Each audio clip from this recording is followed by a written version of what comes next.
So EK Water Blocks lays off 25% of their workforce, blaming lower water cooling sales. So I'm reading this from Tech Power Up, and it says they've downsized a quarter of its staff in response to a sharp drop in sales. This affects over 60 of the 200 plus tech jobs in Slovenia, the home country of EK Water Blocks. Yep. And yeah, I mean, we all know EK is probably the most well-known water cooling brand. At least for me, I think it's the most well-known water cooling brand, unless you're dealing with like a Corsair, which is, you know, they make water cooling, but other things as well. Exactly. But they said they noticed quarterly sales drop in steps as big as 20% since October 2021. So, you know, quarter over quarter, that's a huge drop. And 25% in one quarter? Wow. No, it says they've noticed quarterly sales drops in steps as big as 20%. Wow, that's actually a lot. Year over year, that's terrifying. Well, I mean, also they probably shot unless up they that somehow much. made it up, but I feel like they're just going back to where they were then. Well, I mean, maybe people weren't buying water blocks because they didn't have GPUs. Just saying. That's true. But it says the company is faulting these sales drops on the COVID-19 pandemic, specifically its economic impact, spike in PC hardware prices, and people spending less on premium/novelty hardware. So yeah, I mean that all kind of makes sense. You know, the reason you would go with something from EK is because you have basically money to burn. You wanted to do something a bit more extreme. I feel like that was directed toward me, Andrew.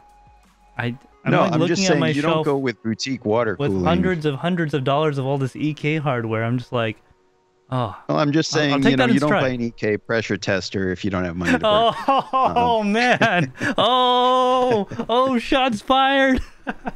Hey man, no, that's actually a pretty great product. Yes, actually, that's probably out of all their things, for what it is. That would probably be a recommended purchase, but you know, no one buys it. Yeah. I do have an EK product right here, though. I mean, I guess. Is that like a $20 Allen key? It's like $10, $5. Yeah. But yeah, I mean, it's kind of concerning. You lose 25% of staff. That's a huge amount, no matter how many employees you have. Even if you have 4 employees, 25%'s a huge cut. And when you're dealing with a company with like 200 plus employees, I think I forget the number exactly, but yeah, it's, you got to wonder if the future of the company is in danger. You know, especially when we talk about companies like Corsair making significantly cheaper alternatives. Yeah. So there's other companies like Bixby, which also is, and like Barrow. They're essentially budget brands, but becoming more and more mainstream and making better and better products. Yep. And when you're dealing with water cooling, there is a point of diminishing return. You know, is a $300 water block worth it when a $150 one will get the same like job 2 done? degrees Celsius warmer? Yeah, exactly. I've looked at the Corsair GPU blocks, and they all look at least good enough. Now they put I know a they third had some screw up issues on top. the 20 series. What's that? Now they fix their leaks with a third screw up top. That's what I was saying. Yeah, the 20 series had some issues, but the 30 series, they corrected that on the 30 series blocks, and yeah, in my opinion, man, it's tough to say. I mean, you probably feel different than me, but I just don't think. I think EK needs to kind of get more in touch with the changing market in water cooling parts. They need to make water cooling parts for poor people. Yeah, and that's sort of what it is. You know, there's so many alternatives, and why should I buy this $300 block? $375 block nowadays.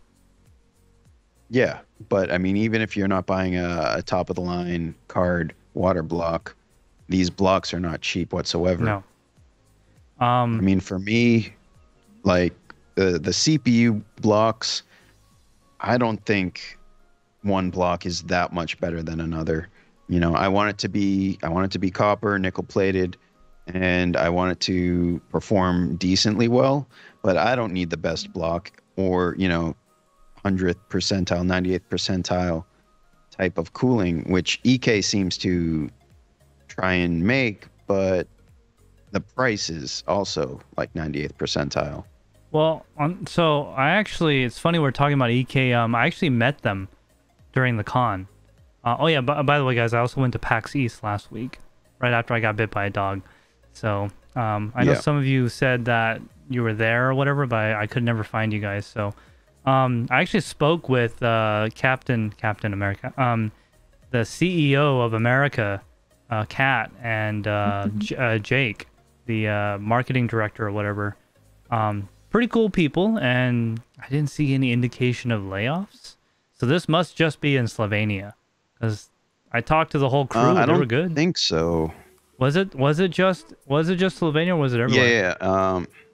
I'm not sure. It doesn't seem to say. It says that their sales are principally split in half between North America and European markets, but it's not exactly saying who they laid off. Yeah, and getting back to one of your points, Andrew, like we have explained in the water cooling video, actually, I will link that in just a moment. Water cooling explained that the thermal capacity of water is several times that of air.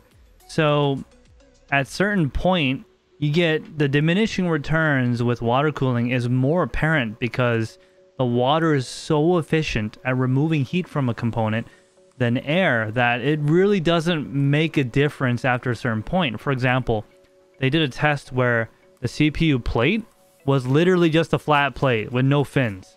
Then they had one with fins. There was a difference, but not as much as you think, because the water is so damn good at removing heat from a component. And think about that for a moment.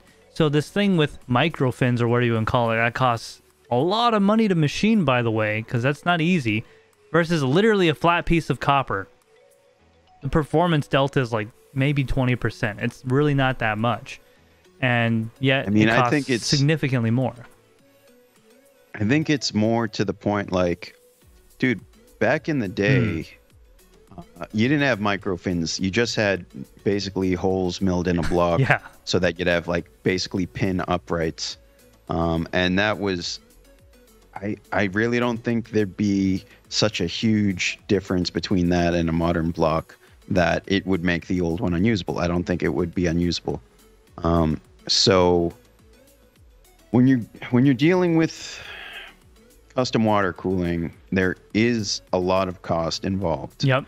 But when you're dealing with maybe someone just getting into it, they're going to be weighing different brands and prices and say, well, why should I spend $600 on a loop when I can spend $200 on a loop? You know, there's a lot of basically the same results. Yeah, like a $30 CPU block versus a $120 CPU block, probably pretty comparable in terms of performance. It's mostly aesthetics, honestly. Yeah. And when it comes down to like super premium stuff, honestly, I'm not a fanboy, but I do honestly really like water cool stuff. Yeah, water cool stuff is pretty good.